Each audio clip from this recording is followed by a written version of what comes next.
চাওক জনজাতি হ'ব খোজা হ'ব বিচৰা আৰু হৈ থকা আৰু আজিৰ প্ৰেক্ষাপটত যদি চাবলৈ যোৱা যায় তেতিয়া এইটো এটা জটিল বিষয়। এইকাৰণে মই জটিল বিষয় বুলি কৈছোঁ যে বি আৰ আম্বেদকাৰে সংবিধান প্ৰণয়ন কৰোঁতে তেওঁৰ দৃষ্টিভংগীত বা সেই সময়ৰ যে সাম্প্ৰতিক পৰিস্থিতি আছিল সেই পৰিস্থিতিত যিসকল ব্যক্তি বা লোক বা জনগোষ্ঠীয়ে তেওঁলোকৰ কাৰণে যদি সক্ৰিয় সংৰক্ষণ ব্যৱস্থা কৰা নাযায় তেতিয়াহ'লে এইখন ভাৰতবৰ্ষৰ পৰা সমাজ জীৱনৰ পৰা তেখেতসকলে নিস্তেজ হৈ যাব, নোহোৱা হৈ যাব। In the change of culture, education, socio' economic and political aspiration যিবিলাক থাকে সেইটো নোহোৱা হৈ যাব। আৰু সেইকাৰণে 1952তেই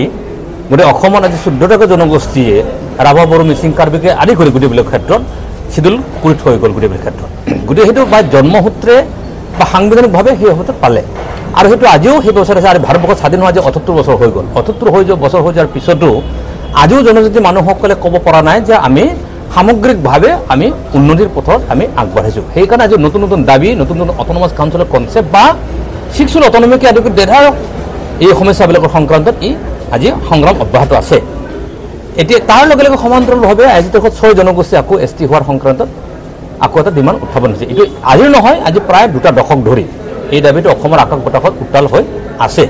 আৰু তাৰে কোনোবা জনগোষ্ঠী অলপ দীঘলীয়া এটা সময় ধৰিবলৈ এই সংগ্ৰামখন অব্যাহত আছেও। এইখিনি যদি আমি ক'বলৈ যোৱা যায় যে 6 জনগোষ্ঠীৰ 6টা জনগোষ্ঠীৰ দিশ বা সমস্যাটো চব বেলেগ বেলেগ সুকীয়া। আমি যদি চাওঁ কোচ ৰাজবংশী বুলি যদি আমি কওঁ তেতিয়াহ'লে কোচ ৰাজবংশী অসমৰ সমস্যাটো কেনেধৰণে কোচ ৰাজবংশীসকল আছে সেইটো এটা বেলেগ বিষয়। আৰু অবিভক্ত গোৱালপাৰা জিলা যদি কোচ ৰাজবংশী বুলি কওঁ সেইটো এটা বেলেগ বিষয়। মানুহখিনি একেই, কিন্তু অবিভক্ত গোৱালপাৰা জিলাৰ কোচ ৰাজবংশীসকলৰ সামাজিক, ৰাজনৈতিক, মাটিবাৰী বা তেখেতসকলৰ যিটো শংকা, অবৈধ বিদেশীৰ যি আগ্ৰাসনৰ যিটো শংকা যিনে গ্ৰাস কৰিছে তাৰ সংক্ৰান্তত তেখেতসকলৰ প্ৰতি কিছু পৰিমাণে হ'লেও আজি তাৰিখত জনজাতি সংগঠনসমূহ CC2 বা ট্ৰাইবেল সংঘই ইতিমধ্যে ক্লিয়াৰ কৰিছে সহযোগিতা সহমৰ্মিতা আছে। আৰু ইতিমধ্যে নিখিল বা ছাত্ৰসন্থা 1988 আৰু মই বিগত 10টা বছৰে কৈ আহিছোঁ যে অসমৰ কোচ ৰাজবংশী বুলি ক'লে একেষাৰে সমৰ্থন কৰাটো যথেষ্ট অসুবিধা আৰু এইটো সম্ভৱ কেতিয়াও নহয়। কিন্তু অবিভক্ত গোৱালপাৰা কোচ ৰাজবংশী বুলি যদি কোৱা যায় ইয়াৰ ক্ষেত্ৰত সহযোগিতা সহমৰ্মিতা ডেফিনেটলি আছে আৰু বিগত সমস্যাত আছে, আজি আছে, ভৱিষ্যতে থাকিব। কাৰণ ইয়াৰ ভয়টো ক'ত, আমি যদি চাবলৈ যাওঁ যে মৰাণ মটক যথেষ্ট কম সংখ্যক মানুহ আছে, তেওঁলোকৰ দৃষ্টিভংগী বেলেগ, তেওঁলোকৰ সমস্যাটো বেলেগ, আৰু চুতীয়াবিলাকৰ তেওঁলোকৰ সমস্যাটো বেলেগ, আদিবাসী টিটাবিলাকৰ সমস্যাটো অকণমান বেলেগ, আৰু আহোম বুলি ক'লে সমস্যাটো বেলেগ। যদি আপোনালোকে চাই ইতিমধ্যে মৰাণ মটক আৰু কোচ ৰাজবংশী ST নহয়, কিন্তু অট'নমাছ কাউন্সিল হৈ গ'ল। অসমৰ কোনো জনজাতি সমাজ, জনজাতি সংগঠনে এগেইনষ্ট কৰা নাই। কেলৈ কৰা নাই? সেই যে এগেইনষ্ট কৰা নাই তাৰ মিনিংটো এইটোৱে যে সেই জনগোষ্ঠী কেইটাৰ প্ৰতি সহযোগিতা সহমৰ্মিতা সমৰ্থন ডেফিনেটলি আছে, সেইটোৱে প্ৰমাণিত আৰু বেলেগ ধৰণে প্ৰমাণ কৰিবলগীয়া কথা নাই। গতিকে তেওঁলোকে সেই দৃষ্টিভংগী যদি আগবঢ়ায় ডেফিনেটলি আহি থকা দিনত জনজাতি মানুহসকলৰ লগত এটা সম্পৰ্ক বজাই ৰাখি আগবাঢ়ি যোৱাৰ প্ৰক্ৰিয়াটো নিশ্চয় আছে। 2 নম্বৰ কথাটো হৈছে যে চানথাল আদিবাসী যদি আপোনালোকে চাবলৈ যায়, চাবলৈ যায় আজি আপুনি যোৱাকালি এখন ৰেলী আপুনি কথা চাওক য'ত ঝাৰখণ্ডৰ ছত্তীশগড়ত হৈ আছে, যে তাত যিসকল চাওতাল, মৰাও, খান্দা মানে খাৰিয়া, মুণ্ডা যিসকল আছে সেইসকলে তাত কৰ্মী, তাচা, গোৱালৰ বিৰুদ্ধে তাত সংগ্ৰাম অব্যাহত আছে। কেলৈ আছে যে তাত কৰ্মীসকলে নতুনকৈ ST হ'ব বিচাৰিছে, বেলেগ হৈছে। তাৰমানে ইয়াত আমাৰ অসমৰ আকৌ কৰ্মীসকলে হ'বলৈ বিচাৰিছে। গতিকে ট্ৰাইবেল সংঘ ইতিমধ্যে কৈ দিছে, CC2 কৈছে 16টাকৈ টাইটেল যিসকল মানুহে এতিয়া এক্সিষ্টিং ঝাৰখণ্ড, ছত্তীশগড়, ৱেষ্ট বেংগল, উৰিষ্যাত চিডিউল টাইপ হৈছে তেখেতসকলে যি ষ্টেট বেৰিয়াৰ আছে সংবিধানখন সংশোধন কৰিব লগা প্ৰয়োজন আছে সেইটো কৰি বাকী কামখিনি আগবঢ়াওক। গতিকে তাত দৃষ্টিভংগী ক্লিয়াৰ। আহোম জনগোষ্ঠীৰ সংক্ৰান্ত কেছটো কি হৈছে, আহোম জনগোষ্ঠী ST হ'ব বিচাৰিছে, তাত আমি ST হ'ব বিচাৰিছে, আন্দোলন কৰিছে, তাৰ বিপক্ষত নাই। আহোম জনগোষ্ঠীৰ বিপক্ষত একেবাৰে নাই, ব্যক্তিগতভাৱে মই নিজেও নাই, জনগোষ্ঠীৰ এজন সমাজৰ এজন ব্যক্তি হিচাপেও নাই। কিন্তু আমাৰ কথাটো হৈছে কি 600 বছৰ ৰাজত্ব কৰাৰ পিছত যদি আকৌ নতুনকৈ ST হ'বলৈ যোৱা যায়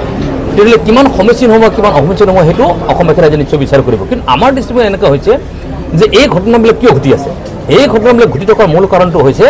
জনজাতি বুলি কোৱাৰ লগে লগে আমাৰ পলিটিকেল ৰিজাৰ্ভেশ্যনটো আছে, জনজাতি বুলি কোৱাৰ লগে লগে আমাৰ অট'নমাছ কাউন্সিলৰ কনচেপ্টটো আছে, জনজাতি বুলি কোৱাৰ লগে লগে কি হয় শিক্ষুল অট'নমিৰ কথাখিনি আছে, জনজাতি বুলি কোৱাৰ লগে লগে MLA, MP, পাৰ্লিয়ামেণ্টাৰী কনষ্টিটিউঞ্চিবিলাকৰ ৰিজাৰ্ভেশ্যন পলিচিবিলাক আছে। গতিকে যিহেতু OBC বুলি কোৱাৰ লগে লগে MOBC বুলি কোৱাৰ লগে লগে সেই পৰিৱেশবিলাক নাই। গতিকে আমাৰ চাইজতে আমাৰ দৃষ্টিভংগী এনেধৰণৰ হৈছে যে আজি OBC হৈ আছে, কোনোবা MOBC হৈ আছে, তেওঁলোকক যদি এই ধৰণে যদি সংবিধানখন সংশোধন কৰি পেলাই যদি তাত এছেম্বলি, লেজিছলেটিভ এছেম্বলিৰ ক্ষেত্ৰত, পাৰ্লিয়ামেণ্টাৰী কনষ্টিটিউশ্যনৰ ক্ষেত্ৰত, নিগম নিকায়বিলাকৰ ক্ষেত্ৰত, অট'নমাছ মানে অটনমিবিলাকৰ সংক্ৰান্তত যদি তেখেতসকলক যদি তাত পলিটিকেল ৰিজাৰ্ভেশ্যনটো যদি দি দিয়ে যদি পলিটিকেল ৰিজাৰ্ভেশ্যনটো পাব তেতিয়াহ'লে তাত কোনো সন্দেহ শংকাটো নিশ্চয় নাথাকিব আৰু তেতিয়া এই সমস্যাটো সমাধান কৰাটো ৰাস্তা একে সহজ হ'ব 2 নম্বৰ কথাটো হৈছে আৰু শংকাটো ক'ত 96ত যেতিয়া 6 মাহৰ কাৰণে অৰ্ডিনেন্স দিলে কোচ ৰাজবংশীসকলক দিয়াৰ সময়ত আপোনালোকে চাব 6 মাহ কিন্তু তেতিয়া অধ্যাদেশ জাৰি কৰিছে 6 মাহ কৰোঁতে আপোনালোকে তাত চাব সেই সময়ত চাব যে মেডিকেল কলেজসমূহৰ ইঞ্জিনিয়াৰিং কলেজসমূহৰ কটন কলেজ আজি কটন বিশ্ববিদ্যালয় হ'ল সকলোবিলাক গভৰ্ণমেণ্ট ফাৰ্ষ্ট ক্লাছ চাকৰি ফাৰ্ষ্ট গ্ৰেড চাকৰি ছেকেণ্ড গ্ৰেড চাকৰি থাৰ্ড গ্ৰেড চাকৰি ফ'ৰ্থ গ্ৰেড চাকৰিবিলাকৰ সংখ্যা যদি চাবলৈ যায় তাত মানে 99%টোৱে 6 মাহতে লৈ ল'লে তো তেতিয়া টোটেলি এবৰিজিনেল ট্ৰাইবেলসকলে ডিপ্ৰাইভ হৈ গ'ল সংখ্যাটো তাৰ আৰু সেই ডিপ্ৰাইভ হোৱাৰ লগত সেই সময়ত যে চাকৰিটো পালে তেতিয়া কিন্তু আপোনালোকে লক্ষণীয় কথা যে অবিভক্ত গোৱালপাৰা জিলাৰ কোচ ৰাজবংশীসকলে কিন্তু সেই চাকৰিবিলাক নাপালে সুবিধা নাপালে কিন্তু উজনি অসমৰ মানুহবিলাকে পালে আজিও যদি আপোনালোকে চাবলৈ যায় দেখিবলৈ পাব আপোনালোকে চাওক সদ্যহতে ঘোষণা কৰা চাকৰিবিলাকৰ ক্ষেত্ৰত চাওক মেডিকেল কলেজবিলাকত চাওক ইঞ্জিনিয়াৰিং কলেজবিলাকত চাওক আপোনালোকে দেখিবলৈ পাব যে মহন্ত ভৰত দাস ভাগৱতী ৰাজখোৱা এনেধৰণৰ উপাধিধাৰী মানুহবিলাকে কোচ ৰাজবংশীৰ নামত সুবিধাটো লৈ আছে গতিকে আমাৰ সংখ্যাটো তাত আপোনালোকে এতিয়া গোৱালপাৰাত বসবাস কৰে দুধনৈত বসবাস কৰে আপোনালোকে ইয়াত যদি আমি চাবলৈ যাওঁ যে ইয়াত বৰ্মন টাইটেল লেখা মানুহ ৰাজবংশী আছে বৰ্মন টাইটেল লেখা মানুহ বৰ্মন কছাৰী আছে বৰ্মন টাইটেল লেখা মানুহ হিন্দু বেংগলী আছে বৰ্মন টাইটেল লেখা মানুহ অন্য জনগোষ্ঠীৰ মানুহখিনি আছে ৰাজবংশী মানুহখিনি আছে যে কোন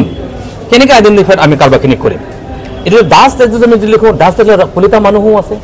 বেংগলী মানুহো আছে ৰাজবংশী মানুহো আছে চৰকাৰ টাইটেল বুজি কম আছে সুবিধা গতিকে তাৰ এটা ইক' ছ'চিঅ' ইকনমিক ছাৰ্ভে এটা কৰাব লাগে কৰি পেলাই আমি ভাবোঁ যে সেই শংকাটো দূৰ হ'ব লাগে জনজাতিবিলাকৰ ক্ষেত্ৰত তেওঁলোকৰ সংগ্ৰামৰ প্ৰতি আমাৰ শুভেচ্ছা আছে তেওঁলোকৰ জনগোষ্ঠীৰ প্ৰতি শুভেচ্ছা আছে তেওঁলোককো ৰাজনৈতিকভাৱে পলিটিকেল ছেটেলমেণ্ট কৰাৰ ক্ষেত্ৰত চৰকাৰখন নিশ্চয় কাম কাজখিনি কৰিব লাগে আৰু সেইখিনি কৰিবলৈ যাওঁতে বৰ্তমানে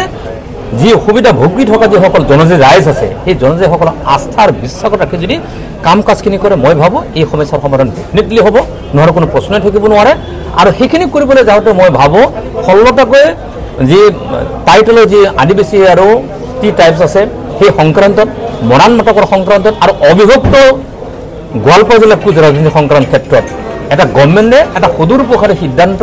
এটা জনজাতিসকলক বিশ্বাস আৰু আস্থাত লৈ পেলাই যদি তেখেতসকলৰ প্ৰতি এটা মনোমেল দৃষ্টিভংগীৰে সহযোগিতা সহমৰ্মিতাৰে যায় মই ভাবোঁ এই সমস্যা সমাধান কৰাটো সম্ভৱ আদাৰৱাইজ এই সংঘাতটো চলি থাকিব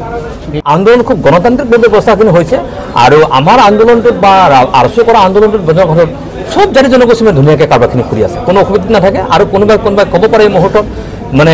খুব বেয়া হৈছে যেনেধৰণৰ কালি এটা কথা কৈ আছে যে কাউন্সিলখনৰ মুৰব্বীজনে এই ধৰণে কথাখিনি ক'ব নাজানে এনেকৈ নহয় কাৰণ মই আজি ক্লিয়াৰ কৰি দিব বিচাৰিছোঁ যে কোনো জাতিৰ বিৰুদ্ধে টংক চৰাব নহয় কোনো জনগোষ্ঠীৰ বিৰুদ্ধে টংক চৰাবটো নহয় ইছ্যুটো ছিষ্টেমটো সেই মেকানিজমটোৰ সংক্ৰান্তত নিশ্চয় ডিছকাশ্যন অত্যন্ত প্ৰয়োজন হয় মই জনজাতি হৈ জন্মিছোঁ মই জনজাতি হৈ মৰিম মই শিৱ হৈ জন্ম নাই মই শিৱ হৈ মৰিবলৈ নাযায় গতিকে জনজাতি সমাজৰ কাৰণে জনজাতি ৰাইজে যদি কান্দে মই কান্দিব লাগিব জনজাতি ৰাইজে যদি হাঁহিছে মই হাঁহিব লাগিব জনজাতি ৰাইজৰ যদি অভাৱ আছে সেই অভাৱৰ কথা মই বুজিব লাগিব সেইখিনি কৰিবলৈ যাওঁতে ৰাভা সমাজ কাউন্সিলৰ 7 লাখ যি জাতি জনগোষ্ঠীৰ মানুহ আছে তেওঁলোকৰ মৰম দুখ বেদনা সংক্ৰান্ততো মোৰ দায়িত্ব আৰু কৰ্তব্য আছে কোনেও ইয়াত দুখত থাকিব দৰকাৰ নাই কোনেও ইয়াত দুখত থাকিব নোৱাৰে আৰু সেইকাৰণে মই কথাখিনি কৈছোঁ যে ইয়াত কোচ ৰাজবংশীয়ে হওক ইয়াত থকা আদিবাসীসকলেই হওক টি টাইপছ সকলেই হওক যিসকল জনগোষ্ঠী বিচাৰি থকা হৈছে সেইটো মই ক'লোৱে যে ৰাভা সমাজ কাউন্সিলৰ সংক্ৰান্তত অবিভক্ত গোৱালপাৰা জিলাৰ সংক্ৰান্তত সুকীয়া দৃষ্টিভংগী আমাৰ আছে মৰমৰ দৃষ্টিভংগী আছে সহযোগিতাটো আছে আমাৰ